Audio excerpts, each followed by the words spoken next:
What's going on, everybody? Welcome back to the Celtics Daily with me, Mike Zakarian, as we continue to dive into the Boston Celtics NBA offseason. We're almost at the dog days here, right? Summer League's winding down. Free agency, there's a couple of guys left out there, but really it's going to get quiet before training camp. However, the Celtics still have a couple moves to be made. But before we dive into today's show, do me a favor. If this is your first time tuning in, hit the subscribe, the notification bell. Let's get these numbers up. Let's get the algo boosted. Damian Lillard, we got the news. We got the news. And listen, I don't know if anybody thought Portland was on the radar as Damian Lillard announces he's going back to the Portland Trail Blazers for 3 years, $42 million, which we'll talk about here a little bit more in a second. But even as of like noon yesterday, the overwhelming reports, and like Vegas was telling us, the betting favorites for the Boston Celtics were going to land Dame time. But a tradition unlike any other is the Boston Celtics inability to get NBA free agents. Now, Shams did report that the Celtics did offer a contract, so it's not like they weren't trying to go get Dame. They absolutely offered a contract, and it sounded like Miami didn't. I didn't hear anything about Golden State, so it sounded like Boston was the favorite to go get him, but Portland gave him $42 million. Now, I don't know if this was an apology tour by the Portland Trail Blazers, who were like, hey, we're sorry. We know you wanted to go to Miami that first time around. We sent you to Milwaukee, so here's some extra cash. Because all of the speculation, the reporting, was that Dame was going to take a little bit less money for the back end of his career to go out there and try to compete for a chip. Instead, he's going to Portland. And I'll be honest, I don't know what the Trail Blazers are doing. Outside of the fact that somehow the guy they traded Dame for is now teammates with Dame and Drew Holiday and Damian Lillard. But then they got these young guys and like Scoot Henderson, Shaedon Sharpe, Klingon, Kamara, the Chinese Jokic, Hassan Hang, right? Hassan Yang. I don't really know when they're going to start competing, right? We know in year one, probably not because Dame won't be there. But, I mean, kudos to Dame. He got his bag. Was a little bit bummed, but I don't know. Maybe I know the chat was pretty 50-50 split on does Dame coming to Boston make a ton of sense. At $42 million, absolutely not. They couldn't do that. So I just thought the number was going to be a lot less. I don't know if it's been reported what the Celtics did offer. My guess would have been somewhere like in that Bradley Beal range of 3 years, 18, 216, something like that, right? But just kind of nutso stuff. And again, thinking about the Dame fit, maybe this was just a nice shiny toy, a shiny thing to distract us for what this current roster might look like this upcoming year, which I know the chat's also split on, but we'll talk about that a little bit more in a bit.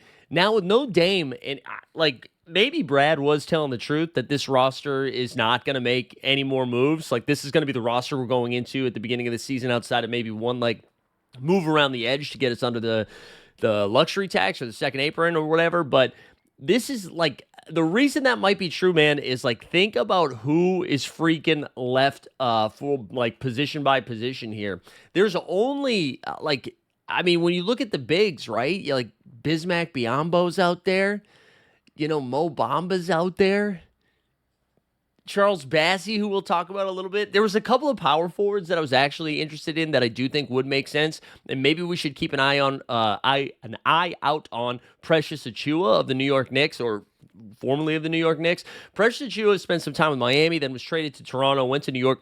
I have found every time Precious gets an opportunity to make a little bit of a run out there, I feel like he does a good job. Very active on the boards, can stretch the floor a little bit and knock down a three. So maybe Precious Achiuwa is somebody we keep an eye out on. But I also know the Celtics probably aren't trying to spend too much more money here in free agency. So that might even be too expensive. Trey Lyles is another name that I would keep an eye on. He a little bit older, right? I believe he's 30. He spent some time with the Sacramento Kings the last couple of years, Denver and Utah before that. So normally a West Coast guy. But I thought Trey Lyles has been pretty nice. So maybe he could be a good fit. If the Celtics just wanted to sell some tickets and have some fun with it, we could get Bol in here, right? Bol probably not going to impact winning, but is really fun to watch. Every once in a while, hit you with the tween spin move, step back three. I'd watch that. The guard position is pretty weak too, man. It's Ben Simmons is out there. Russell Westbrook still is yet to find a home. So it's gross. Malik Beasley, but he might be, in prison, allegedly, by the time the season starts. So I like this really, we say no Dame and now what? I think it's just kind of seeing what we have here, just continuing to evaluate the Summer League guys. Baylor Shireman, Hugo Gonzalez both had really impressive performances in their Summer League win over the Lakers last night. And maybe that's what it is, right? Brad is like, listen, we've got, Peyton Pritchard, Derek White, Jaylen Brown. That is going to be our core heading into this season. We're going to see what we have in some of these younger guys around the edges. Like, let's try this big by committee out. See what we've got with Luka Garza, with Xavier Tillman, Nehemiah Queta, right? Let them get a feel early on in the season, and then maybe they overachieve like we've seen Celtics teams led by Isaiah Thomas do before, right? Where they're projected to finish somewhere between 6 and 9. All of a sudden, they're a 3 seed in the Eastern Conference Finals. I don't really think that's the direction it's going to go, but I do think we are probably going to be in this feel-out period the first couple of months of the NBA season, and then we start looking around, being like, all right, does Sam Hauser make a move? Like, who do we shift from here? Anthony Simons, which I can't believe I've gone, 5 minutes without saying Simons, but that's where we're at right now. I'm surprised. I really thought I was hesitant on the Dame stuff, and then I got on board just to get my feelings hurt because now I'm disappointed. So something else I was disappointed about, Charles Bassie, which I guess was not reported at the time, but there was an agreement with the Celtics that he was only going to play the first 3 games of Summer League, and then he was going to leave the team for prior commitments. Bassie, man, I don't know how many of you were grinding the Summer League tape. He was a big man, spent some time with the San Antonio Spurs. He came in, he was the bounciest big on our squad in the Summer League team. He came in, it was overwhelming. Like, he looked like somebody who had played in the NBA, which he had. He looked very comfortable out there, was just double-digit boards every time. And Bassie is somebody that I think might end up getting paid a little bit more than the Celtics would like to. I think other organizations who are looking for a big that have a little bit more cap flexibility probably saw what Bassie was doing out there and is going to get a run. I'm curious if the Celtics invite him to training camp. I really would like to see him. I've enjoyed his game. Was a double-double threat. And I thought when he got some run with San Antonio, he was nice too. I think he's still a little raw offensively, more of like a rim-running putback guy. Doesn't really have a lot of low-post moves. Not going to overwhelm you offensively. But defensively, man, he did a lot of stuff well out there. And again, if we're going by committee, I want as many bites of the apple as possible as I did. I was going to do a throw the darts, but we'll go bites of the apple as possible with those bigs just to see what we got, right? Just to see what we got. I will say too, man, and I don't want to get too excited about this because, this is what he does. He gets fan bases exciting by his big body and his moves, and then he disappoints or doesn't get into the rotation when the regular season starts. I've been enjoying the Kenneth Lofton Jr. experience, and I mentioned Bol Bol a little bit earlier. Hey, maybe you want to sell some tickets? Come see Kenny Lofton. Kenny Lofton, the poor man's Charles Barkley. I will say, again, no one wants to talk about Summer League. I have enjoyed the Summer League experience. I've enjoyed what this roster looks like. They play really well together. Jordan Walsh had himself a little poster last night. He was great. He's very physical, very active. Got Joe Mazzulla excited after he got himself thrown out of a Summer League game for shoving a dude. And he did it in front of Brad Stevens, in front of the new owner, right? In front of the entire leadership of the Boston Celtics. Gets back to the locker room. Mazzulla texts him being like, hey, man, love what I'm seeing out there. Mazzulla is a sicko. He is a sicko. The only thing that I am kind of excited about outside of, maybe getting a top pick by having a bad season this upcoming season, like watching Mazzulla coach a team that's not winning 60 games could be fun. That could be fun. Let's take a look at some of the 2026 targets because that's where I am at emotionally right now. Because if we're not going to be going to get Dame, who are the exciting guys on the horizon that we can be going after? So I'm going to rattle off a couple of free agents for you, okay? Some of the big names I think we can gloss over. Like LeBron James, no thank you. He's going to be 42 at that time. No thanks. Kevin Durant is going to be signing an extension with Houston. I think the KD to Boston stuff is done. What about if, Porzingis, this is on his last year of his deal? We know he loved playing in Boston. If things don't go well in Atlanta, I can see Zanger. I can see Porzingis coming back next season on a cheaper deal. I don't know how people would feel about that. I mean, he's so frustrating sometimes. I loved him on the Celtics, but it's so hard to, rely on somebody that's not out there regularly, right? So I don't know. I don't really know how I feel about the Porzingis one. But Luka Magic still there's been no reports here of extension talks. Luka looks like he's in incredible shape. All right. I don't know if he put down the Pilsner, switch from IPAs to Pilsners. Maybe he's doing some coconut water. I don't know what the regimen is, that LA green juice. I don't know what's happening. But either that or he's just changed his wardrobe, so he's got more slimming effect. Luka looks great right now. I know people have some real concerns about him defensively, but I am a firm believer that defense is a team thing. And so, yes, he could get cooked on defense, but I think it's more you move around as a unit. DeJounte Murray, perfect example of that. He was like an elite defender with the San Antonio Spurs, got to Atlanta, all of a sudden that team couldn't defend anymore. Or he couldn't defend anymore because of that team. So, anyways, I don't think Luka would be a favorite to land in Boston unless he and Tatum have some relationship I'm unaware of. I don't see that happening. I do think there is some real smoke about Luka not signing an extension with the Lakers. The Lakers have just they pissed off his friend Dorian Finney-Smith, who he is close with, so much so that Dorian Finney-Smith was like, I'm going to take less money and I'm going to go to Houston. And there's also been the rumors, which I do think this would be truly terrifying for the association, of Luka and Jokic teaming up. And I believe it was Clutch Points, so I don't know how much sincerity you want to put in that reporting, but said that there is still some smoke that the Joker and Luka could be teaming up. Trae Young is another name, and I'm actually kind of fascinated by Trae Young. I know everybody likes to hate on Trae Young's game because, again, Civ on defense, not very helpful. I think the only way he leaves Atlanta is if this team that has a lot of hype this year flames out. Like if Atlanta somehow is still a 7 seed after, you have Dyson Daniels, who was most improved, Jalen Johnson, who was almost an all-star, then got hurt, missed some time. They add Porzingis. They add Nickeil Alexander-Walker, Luke Kennard. The East is watered down this season. If Atlanta doesn't go on a run this year, I promise you Trae Young is probably on the move. You go old heads like Draymond Green. He's got a player option. You've got Zach LaVine, who also has a player option. So I don't know. Austin Reeves, somebody to keep an eye on. I think, honestly, he would make. I'm a big fan of Austin Reeves' game, and it does seem a little redundant, this current Lakers squad, of having Austin Reeves, LeBron James, and Luka all on the floor, doing similar things at the same time.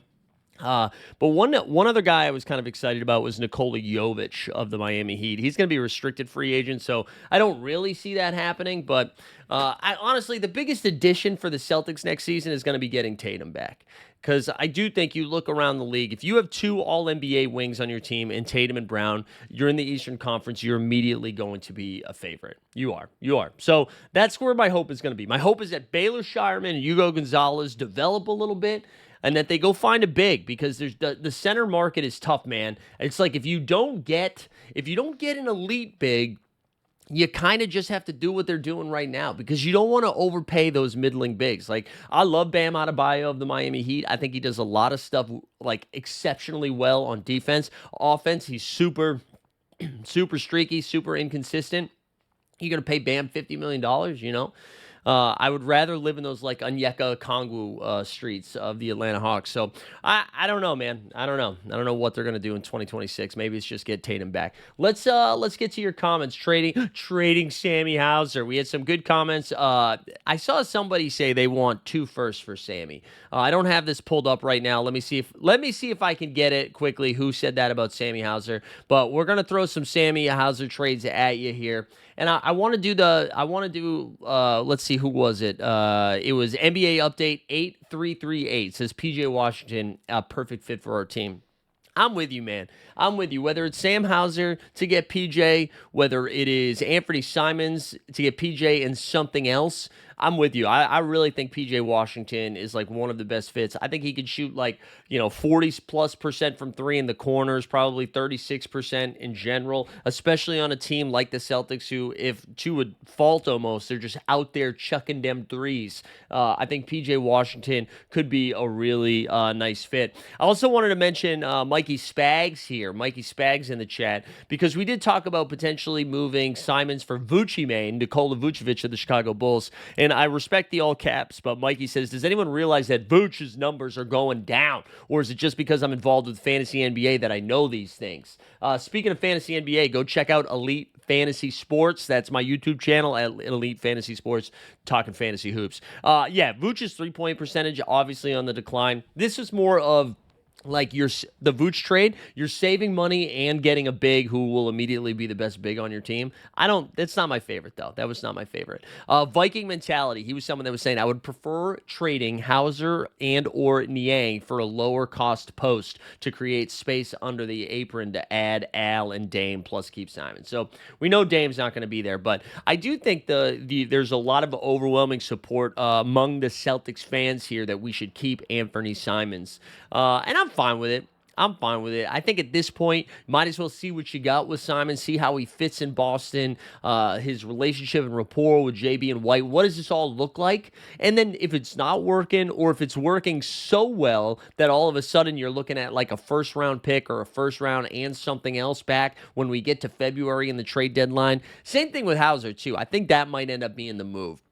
Wait for a team that's finishing like, I don't know, maybe they're like fifth in the West. I'm trying to think, maybe the Clippers, right? The Clippers are like, man, defensively, we make a ton of sense right now. The only thing missing here is a sharp shooting three-pointer. We'll overpay for Sam Hauser. Or even like the Atlanta Hawks, somebody like that who is like on the precipice of making a big-time jump. Landing somebody like Sammy Hauser, I think, would make a ton of sense if they're going to overpay. Let's see what else. Anything else in the chat we need to talk about? Joe, let's go. Let's bring up the tank. Let's bring up the tank so we can talk about. I forget his name right now, but Joe's MPT Bagua Joe 6445. I crushed that. Joe says we need to tank this year. I'm not sure why everyone is trying to be good when we will not have a chance to be that good. It makes sense to tank. Our season is going to look a lot like Game 6 in New York. Dallas is not making a trade with us. They do not need another 6'3 scoring guard. Joe, the one thing I will say to you, man, they do need a 6'3 scoring guard. They don't have one. Kyrie Irving is not playing until February the earliest. They are in the most competitive conference we've seen in a long time.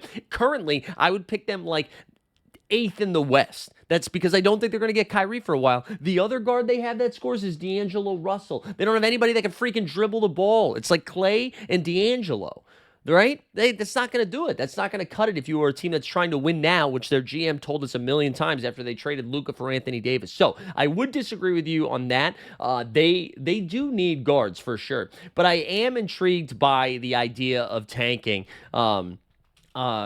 Because I wanted to throw out a couple of draft prospects, for the NBA season for next year. As you can see that I'm writing it up right now, because like we were talking about how excited this crop of drafts like prospects were with Cooper Flag and company. This next one is supposed to be even bigger. So AJ Dibonsa, which is probably a terrible pronunciation, he's a BYU wing. He's 6'9", highly athletic, known for being able to score on multiple levels on the court while also having a ton of defensive upside. You've got Darren Peterson from Kansas, who's a 6'6". He's frequently listed as a potential number one pick. You got the Boozer twins, Cameron Boozer. Cameron is a skilled and versatile combo forward who can score, rebound, and facilitate, making him a top 3 consensus prospect. Nate Ament out of Tennessee. You've got Chris Sanak, who's a big center, 6'11", mobile big. Anyways, all of those guys are considered to be like top tier picks that would have probably been picks either 1 or 2.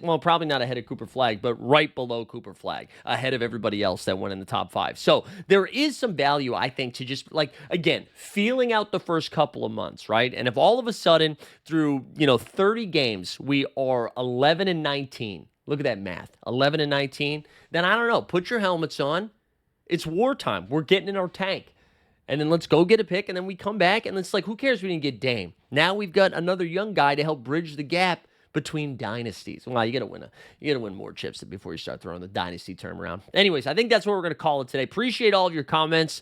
Again, one of these days, we're gonna do like a victory lap video where the Celtics actually got a free agent. We'll fist pump, we'll celebrate. But today, well, I guess we can celebrate not paying Damian Lillard $42 million for the next 3 years, knowing he can't play year 1, right? At least we didn't do that. At least we didn't do that. If you made it this far and you haven't subscribed yet, do me a favor, hit the subscribe on the way out, and we will see you next time.